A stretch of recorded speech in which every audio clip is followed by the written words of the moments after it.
Intermediate Algebra, Section 7.7, using the Pythagorean Theorem. There are many kinds of problems that involve powers and roots. Many also involve right triangles and the Pythagorean Theorem. And here in the class notes I have the Pythagorean Theorem, which states in any right triangle, if A and B are the lengths of the legs and C is the length of the hypotenuse, then the sum of the legs squared is equal to the hypotenuse squared. Furthermore, if we want to solve for the hypotenuse, C, we can use a variation of the Pythagorean theorem, which is the square root of each of those legs squared and added together.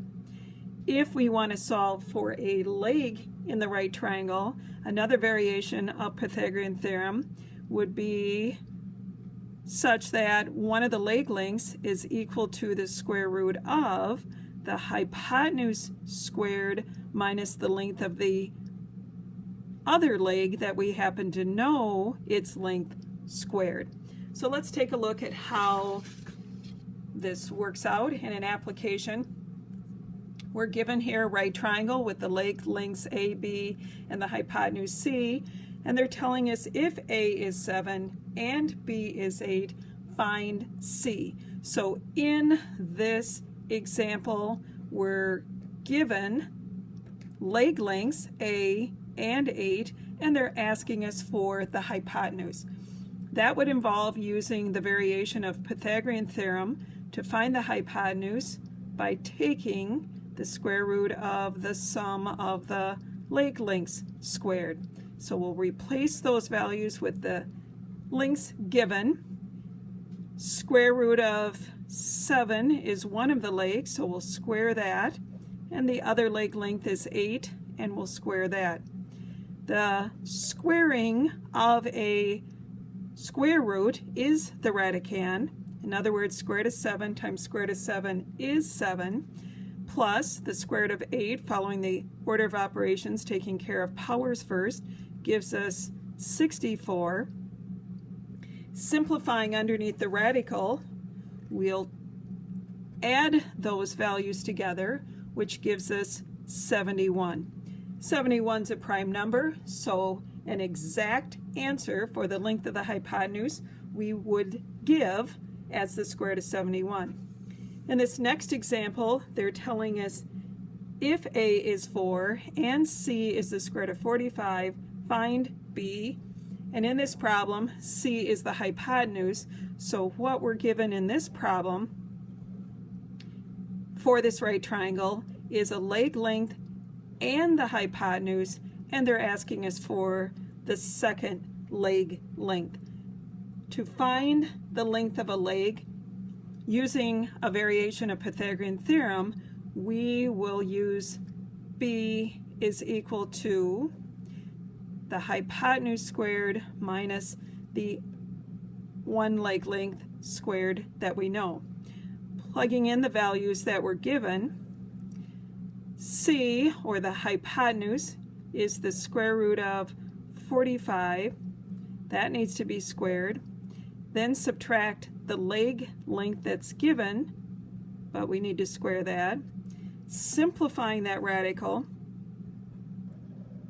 we will take care of powers first.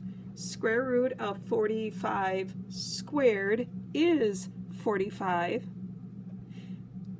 4 squared is 16. Simplifying underneath the radical, 45 minus 16 is 29. It also is a prime number, so there's nothing we can do as far as simplifying our radical, and to give the exact answer, we would give the missing leg length as the square root of 29. One more example I want to take a look at is the following.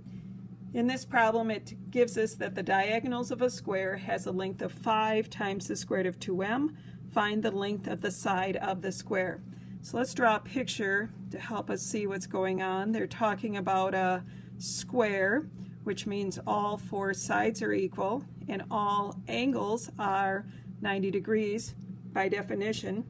they're telling us that the diagonal has a length of 5 times the square root of 2m, and what we have, at least in half of this diagram, is a right triangle that we can use the Pythagorean theorem to help us solve. So we don't know what the lengths are of these sides of the right triangle, but we do know that they are the same because of the fact they're giving us a square. So if we use the generic Pythagorean theorem, which says the sum of the legs squared is equal to the hypotenuse, as our basis to solve this problem, we'll replace the variables with the values that we have. Each of the legs are unknown. We're calling them x. So I'll take x for one leg and square it. X for the second equal leg squared is equal to the hypotenuse squared, which is 5 times the square root of the quantity 2m, but that also needs to be squared. Simplifying our equation, we have x squared plus x squared makes 2x squared. Squaring a product means each one of these terms is squared, so we have 5 squared, or 5 times 5 is 25. The squaring of a square root gives us the radicand. In other words, square root of 2m times the square root of 2m is 2m. We're now interested in solving for that length of the side of the square, so we want to get x by itself. So first order of business, divide both sides by 2 to cancel out the 2's. 2 divided by 2 leaves us with a 1 times x squared. And rather than multiplying this out and then dividing, I can just simply cancel the 2 over 2 as common factors, which is equal to 1, leaves a 25m on the right-hand side. And then to solve for the variable, to get x by itself, to undo a square, we will take the square root. And what we do to one side, we'll do to the other. This gives us x is equal to the square root of 25, which we can simplify as 5, but the square root of m, since there is only one m, we'll have to leave it underneath the radical.